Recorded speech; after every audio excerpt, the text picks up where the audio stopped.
drought he left in haste. By brook and bird he found his place.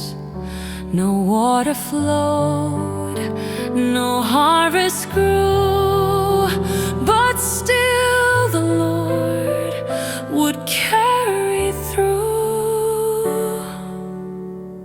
A widow's hands with flour low made bread, and faith begin to grow. And when the child